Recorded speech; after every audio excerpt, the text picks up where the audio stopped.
Hello everybody, class 11th economics के अंदर आपका एक बार फिर से स्वागत है।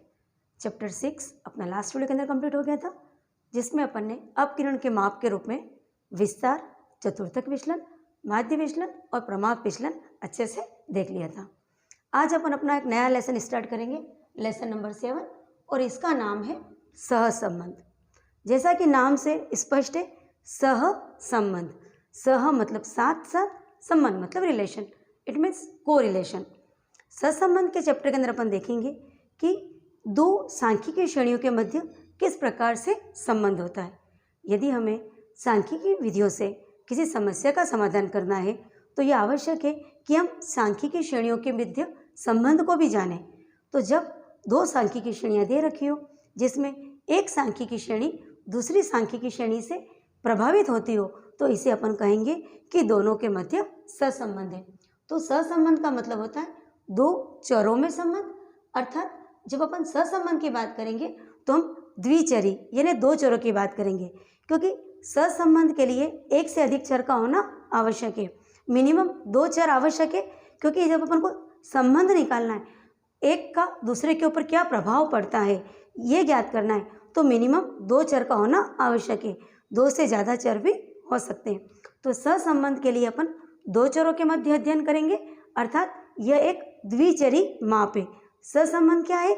यह एक द्विचरी सांख्यिकी माध्य है, जिसको अपन गणितीय माप भी कह सकते हैं।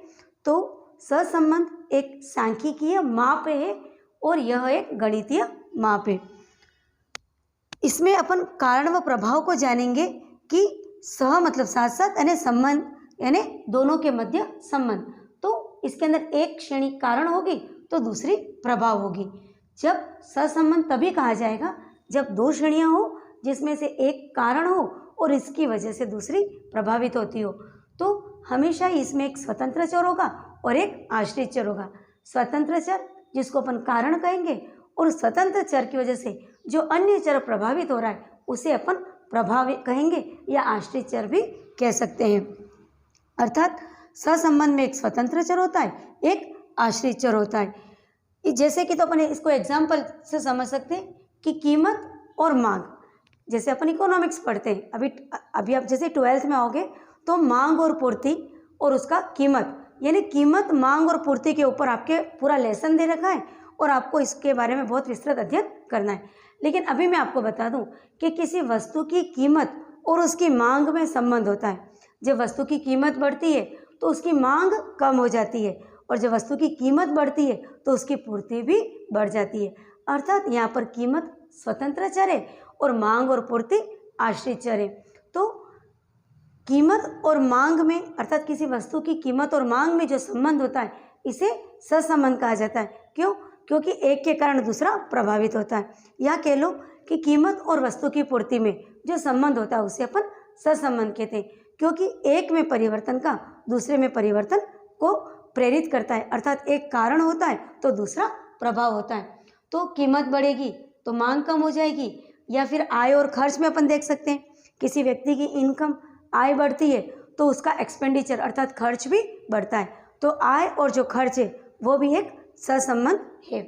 इसी प्रकार उत्पादन और पूर्ति को देख लीजिए। प्रोडक्शन बढ़ेगा तो सप्लाई बढ़ेगी, पूर्ति बढ़ेगी। अर्थात प्रोडक्शन और सप्लाई अर्थात उत्पादन और पूर्ति के अंदर जो संबंध होता है वो भी एक सहसंबंध का ही उदाहरण है। बस सहसंबंध में हमें ये याद रखना है कि सहसंबंध के लिए मिनिमम दो चर होने चाहिए, जिसमें एक चर स्वतंत्र होगा, दूसरा आश्रित चर होगा। और सहसंबंध तभी हम कहेंगे जब एक की वजह से दूसरे प्रभावित हो रहा है। हमारे पास दो समंग श्रेणियाँ हो, लेकिन यदि वो एक दूसरे से प्रभावित नहीं हो रही है, दोनों एक दूसरे से कोरिलेशन नहीं है, तो अपन उसको सहसंबंध नहीं कह सकेंगे। जैसे कि तो जनसंख्या का बढ़ना और किसी फैक्ट्री के अंदर उत्पादन का बढ़ना, या फिर इसको ऐसा कह लो कि दूध का उत्पादन बढ़ना और कॉलेज में विद्यार्थियों की संख्या का बढ़ना। तो इसमें आपस में कोई रिलेशन नहीं है कि दूध का उत्पादन बढ़ रहा है, ठीक है, बढ़ रहा है, और इधर से किसी कॉलेज में विद्यार्थियों की संख्या भी बढ़ रही है तो बढ़ रही है। तो दोनों अपने आप के अंदर एक दूसरे, दोनों बढ़ तो रहे हैं, लेकिन आपस में उनका जब कोई संबंध नहीं होता है तो इसे अपन कोरिलेशन या सहसंबंध नहीं कह सकते। तो सहसंबंध के लिए दो चर होते हैं, दोनों चरों में संबंध होता है। जो सहसंबंध है वो एक द्विचरीय सांख्यिकीय माप है, इसको गणितीय माप भी कहते हैं। इसमें कारण व इसका जो उद्देश्य होता है वो कारण व प्रभाव को जानना होता है। स का मतलब साथ साथ, संबंध मतलब रिलेशन, जिसमें एक चर स्वतंत्र होता है, दूसरा आश्रित चर होता है। इसका एग्जाम्पल मैंने आपको समझा दिया, जैसे कि तो कीमत स्वतंत्र चर है और मांग आश्रित चर है। जैसे मैंने बताया, वस्तु की कीमत बढ़ती है तो उसकी मांग कम हो जाती है और कीमत कम होने पर मांग बढ़ जाती है। तो कीमत और मांग में को रिलेशन होता है, सहसंबंध होता है। और सहसंबंध का यूज अपन व्यापार, राजनीति और सामाजिक जीवन के अंदर सभी जगह पे करते हैं, क्योंकि जब बिजनेस भी करता है जब कोई, तो इसके अंदर सहसंबंध को ध्यान में रख के ही अपना प्रोडक्शन को बढ़ाता है कि मेरा किस चीज़ का प्रोडक्शन होगा, बढ़ाऊंगा तो इससे डिमांड पूरी हो जाएगी और मेरी सप्लाई ऐसा ना हो जाए कि मैं प्रोडक्शन बढ़ा दूँ और डिमांड कम हो जाए तो मेरी जो माल की पूर्ति बढ़ जाए और माल पड़ा रह जाए और मेरा स्टॉक रह जाए। तो जो बिजनेसमैन होते हैं, जो पॉलिटिक्स के अंदर है या सामाजिक जीवन में देख लीजिए, सभी जगह इस सांख्यिकी माप अर्थात सहसंबंध का यूज़ कई तरह की समस्याओं के समाधान के लिए, कई तरह के प्लानिंग के लिए, कई तरह के प्रोजेक्ट बनाने के अंदर इसका यूज़ किया जाता है। अब बात करते हैं अपन सहसंबंध की सीमाएं। तो दो श्रेणियों में किस प्रकार का कितना संबंध है यह तो ज्ञात होता है, अर्थात हमें सहसंबंध के द्वारा यह पता चलता है कि दो श्रेणियां दे रखी है, दोनों में किस प्रकार का कितना संबंध है ये पता चलता है। लेकिन सीमा का मतलब होता है क्या पता नहीं चलता है, लेकिन दोनों दलों के मूल्यों का अनुमान नहीं लगाया जा सकता है। यह सहसंबंध की सीमा है।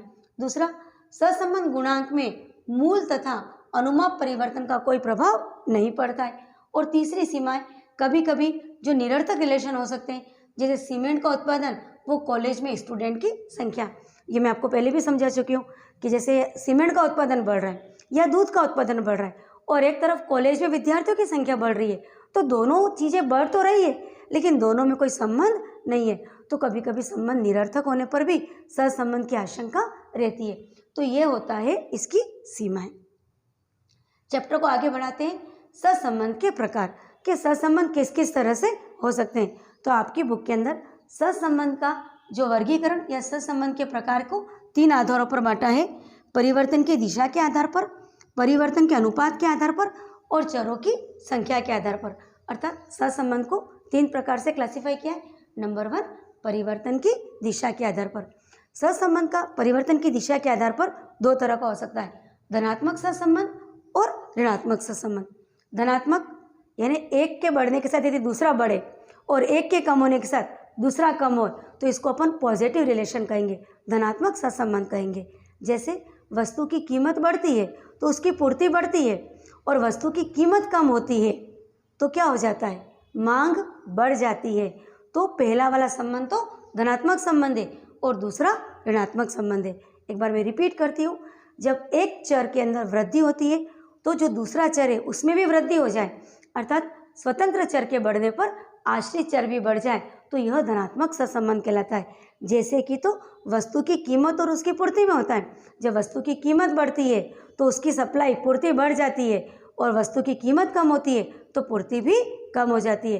तो वस्तु की कीमत और उसकी पूर्ति में धनात्मक सहसंबंध पाया जाता है। 12th के अंदर अपन मांग और पूर्ति के चैप्टर में इसको और अच्छे से समझेंगे। और एक चीज़ के कम होने पर भी दूसरी चीज़ कम हो जाए, अर्थात कीमत कम होने पर उसकी पूर्ति कम हो जाती है तो भी इसको धनात्मक सहसंबंध कहते हैं। अर्थात एक्स चर बढ़ रहा है तो वाई चर भी बढ़ रहा है तो धनात्मक सहसंबंध। एक्स चर में कमी आ रही है और वाई चर में भी कमी आती है तो इसको भी धनात्मक सहसंबंध कहते हैं। लेकिन ऋणात्मक सहसंबंध में एक्स चर में वृद्धि हो रही है और वाई चर कम हो रहा है या एक्स चर कम हो रहा है जिससे वाई चर बढ़ रहा है तो यह ऋणात्मक सहसंबंध कहलाएगा। जैसे कि तो वस्तु की कीमत और उसकी मांग में होता है। जब वस्तु की कीमत बढ़ती है तो उसकी क्या हो जाती है, मांग कम हो जाती है, लोग वो सामान नहीं खरीदते। लेकिन यदि चीज़ें सस्ती हो गई, कीमत कम हो गई तो डिमांड, मांग बढ़ जाती है, लोग उसको अधिक खरीदते हैं। तो वस्तु की कीमत और मांग में ऋणात्मक सहसंबंध है और वस्तु की कीमत और उसकी पूर्ति में धनात्मक सहसंबंध है। तो परिवर्तन की दिशा के आधार पर सहसंबंध 2 तरह का हो गया, धनात्मक और ऋणात्मक। सेकेंड है परिवर्तन के अनुपात के आधार पर सहसंबंध। तो परिवर्तन के अनुपात के आधार पर रेखीय और वक्रीय। रेखीय, जब परिवर्तन का अनुपात स्थिर रहता हो तो इसको अपन रेखीय सहसंबंध कहते हैं। अनुपात स्थिर रहने का मतलब जैसे अपन कहते हैं ना कि यूनिफॉर्म स्पीड हो तो एक्सेलरेशन क्या होगा। जब अपन फिजिक्स पढ़ते हैं तो अपन त्वरण की बात करते हैं, वस्तु के वेग में परिवर्तन को त्वरण कहते हैं। यदि वेग में परिवर्तन समान दर से हो तो त्वरण भी अपना स्थिर रहता है, यूनिफॉर्म एक्सेलरेशन होता है।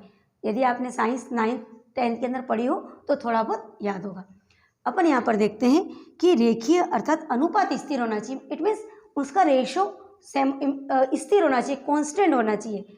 यदि एक में परिवर्तन 5% की दर से कोई चीज़ बढ़ रही है और दूसरी चीज़ में वृद्धि या कमी भी या तो 3% की दर से हो रही है तो 3% की दर से हो, या 2% की दर से हो रही है तो 2% की दर से हो, तो इसे अपन कहते हैं वस्तु ये स्थिर रेखीय अनुपात स्थिर, या इसको कह लो कि रेखीय परिवर्तन का अनुपात, अर्थात जो सहसंबंध का परिवर्तन के अनुपात पे इसको रेखीय अनुपात कहेंगे।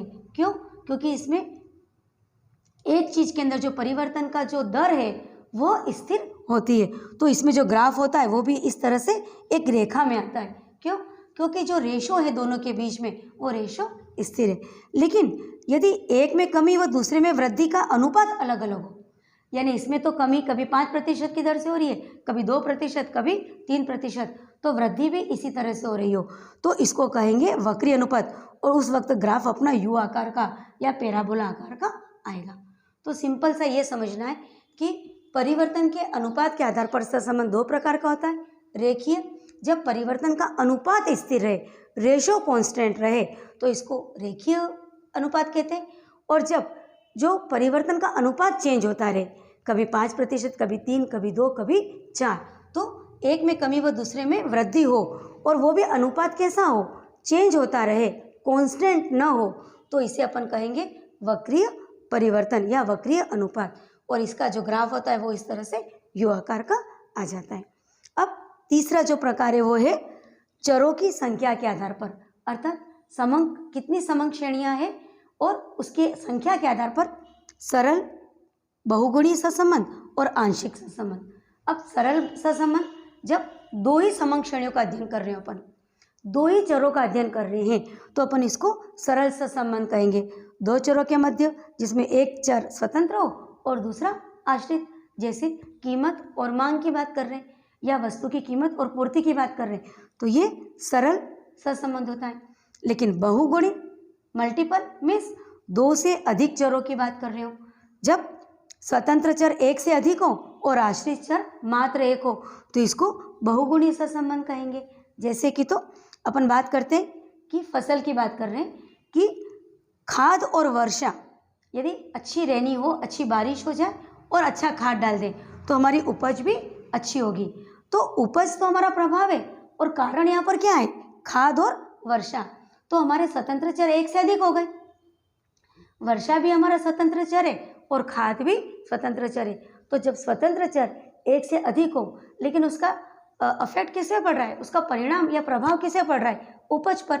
तो जब स्वतंत्र चर एक से अधिक हो लेकिन जो आश्रित चर मात्र एक हो, अर्थात यहाँ पर हमारा आश्रित चर क्या है, उपज, क्योंकि प्रभाव किससे पड़ रहा है, उपज पर। तो इस प्रकार का जो चर होता है, इस प्रकार का जो सहसंबंध होता है, उसे अपन बहुगुणीय सहसंबंध कहते हैं। और तीसरा होता है आंशिक सहसंबंध।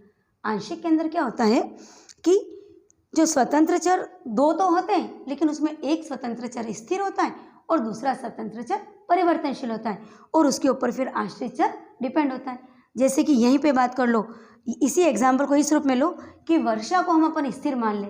ऐसा मान ले कि प्रति वर्ष वर्षा स्थिर दर से हो रही है। ऐसा मान लिया अपन ने कि 125 सेंटीमीटर ईयरली अपनी बारिश हो रही है, और अपन खाद कभी ज़्यादा ले रहे हैं, कभी कम ले रहे हैं, तो इसका प्रभाव पड़ेगा हमारी उपज पे, तो उपज भी हमारी कम ज़्यादा होगी। तो क्योंकि यहाँ पर हमारे स्वतंत्र चर एक से अधिक तो हैं, लेकिन उसमें एक स्वतंत्र चर स्थिर है, दूसरा स्वतंत्र चर परिवर्तनशील है, तो आश्रित चर भी परिवर्तनशील हो जाएगा। इस प्रकार बच्चों, आज की वीडियो के अंदर अपन ने देखा कि सहसंबंध क्या होता है। सहसंबंध मीन्स कोरिलेशन, दो चरों के मध्य संबंध को बताता है, जिसमें एक चर स्वतंत्र होता है, दूसरा उस पर डिपेंड होता है, जिसको आश्रित चर कहते हैं।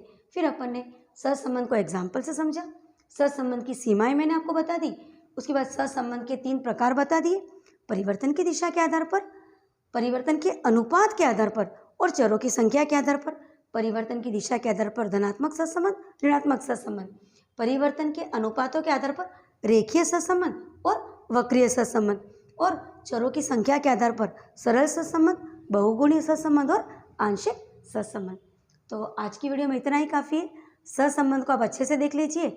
नेक्स्ट वीडियो के अंदर मैं आपको बताऊंगी सहसंबंध के परिणाम के बारे में। तो अपन देखेंगे कि सहसंबंध का परिणाम +1 और -1 अर्थात -1 से +1 के मध्य होता है। और भी बहुत सारी जानकारियाँ हैं इसके बारे में जो कि अपन अगले वीडियो में देखेंगे।